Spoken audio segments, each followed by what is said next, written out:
Good afternoon. I am thrilled to be here with you today. I'm representing a faith tradition called the United Church of Christ that has long been a voice for inclusion, equality, justice for all people, regardless of gender identity or expression, and one that has fully accepted me as an out, proud gay man within the ranks of its clergy. They've also welcomed the man who will become my husband in a couple of months. In fact, I serve a denomination that was the first one to ordain a gay person to ministry over 40 years ago. Among our clergy and congregants are many lesbian, gay, bisexual, and trans persons who, over the last several years, we have altered our language to be inclusive of gender identity and expression. And this is one of the reasons that I'm here today to call upon our state government to add gender identity and expression to existing human rights law. It's time we finish the task.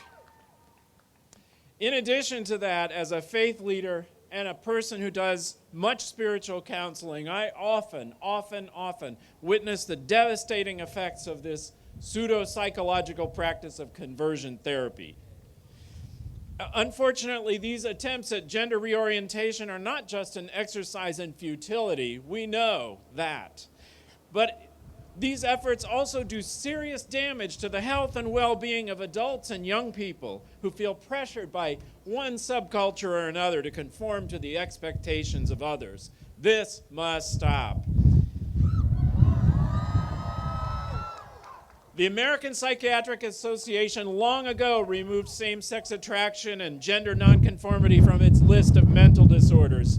So-called conversion therapies exist with no rules or guidelines like the ones that provide basic accountability in other therapeutic environments.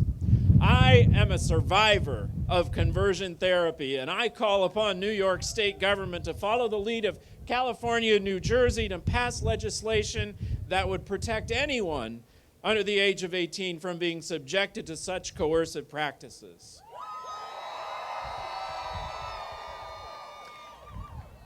And once we get that done, we'll outlaw it completely. As LGBTQ New Yorkers, I want to state unequivocally, there are people of faith like me who care deeply about issues of equality and justice, and I'm here to join these efforts and to support you wherever I can. Thank you very, very much.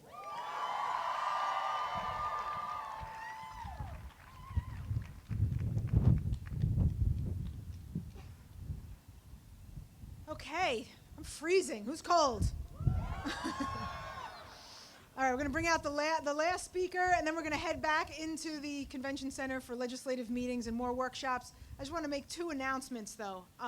Somebody lost an iPad, so if you picked up an iPad, please return it to one of the information desks in the Convention Center. And I also want to let you know, for those of you who are going to legislative meetings in the afternoon, there are materials on the information table that you can leave behind to give to your legislator so that he or she has the information that you share when you leave. So please pick up some of those materials when you return. Okay, so now I'm going to bring out Mathew Shurka. Mathew was born and raised in Great Neck, New York. Let's hear it for Long Island. Mathew was 16 years old when he came out to his father about being gay, and he endured several so-called conversion therapists from ages 16 to 21. He's now 25 years old and is open and proud, and since coming out in 2012, he's been a strong national advocate for banning these destructive practices on our minors. Mathew is studying public affairs at Baruch and is continuing his studies to pursue his dream of becoming an architect. This guy is a whirlwind. He gets things done, and it's been great to work with him, and he knows his stuff, so I'm going to bring him up here to tell us about his experience, another great story, or horrific and important story. All right. Hold on to this, because it's wobbly. Oh, thank you. Is this wobbly? Hello, everyone. Hello, Albany. I hope they can hear me up there. So we got to be loud. My name is Mathew Shurka. I want to thank all of you for being here today and joining me and Pride Agenda on a huge, significant, important day. We're, really standing up for several laws, specifically for myself. I'm here to support the ban on conversion therapy, so thank you for your generosity and thank you for being here. You can be loud, don't worry, you can be loud. So I'm gonna share a little bit about myself. When I was 16 years old, growing up on Long Island, I confronted my father and shared with him about when I thought I was gay. And my father gave me the best answer any son could have asked for, which is, I love you no matter what, and I will always be by your side. So from that moment on, I thought I was off the hook. I jumped the biggest hurdle in my life, and everything was gonna be smooth sailing from there. But I was wrong. You see, my father inherited ideas of his life that homosexuals are not accepted.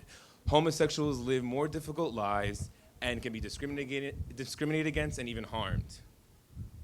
So you can imagine he was worried. He began to look for options, and he came across a so-called conversion therapist who gave him the hope that I could change and that I could be fixed, maybe even as soon as 6 weeks. So my father believed he had found the answer for me, and now I was scared. I was beginning to inherit the same ideas that my father had inherited. What if I don't succeed in life? What if my community doesn't accept me? Or worse, even my own father? So I gave the therapy my best. For 5 years, I endured 4 therapists. I was told to stay away from my mother and my sisters so I sure wouldn't become effeminate. I then was told to be one of the guys, and that worked. I did. However, with a really big cost. I started to fail in school. I contemplated suicide. I blamed my parents for making me gay, and I suffered years of depression. And apparently, somewhere between becoming one of the guys and watching straight pornography, I would discover my heterosexuality. After breaking the hearts of the many women I dated and being estranged from my family, which I loved so much for 5 years, I was able to come out at 23 years old again. Through friends, mentors, and the LGBT community, I got the support and love I needed to make it through. Conversion therapy took me away from my family, my dreams, my education, but I didn't commit suicide, and I am here today.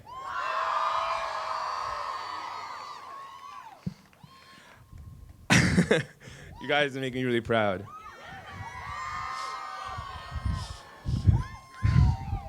So I am here to advocate for the ban that would stop licensed therapists from performing conversion therapy on our youth. I will turn 26 this year. It was 10 years ago I started my conversion therapy, 10 years of hardship, 10 years to find out something I already knew, that I am a gay man and I am a proud gay man.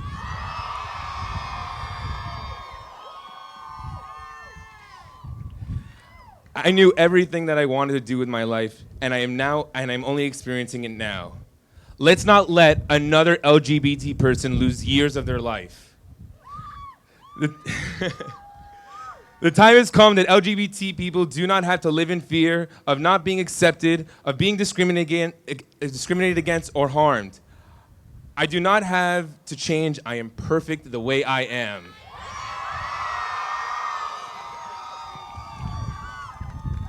And my children will inherit a world of love and acceptance. Thank you so much.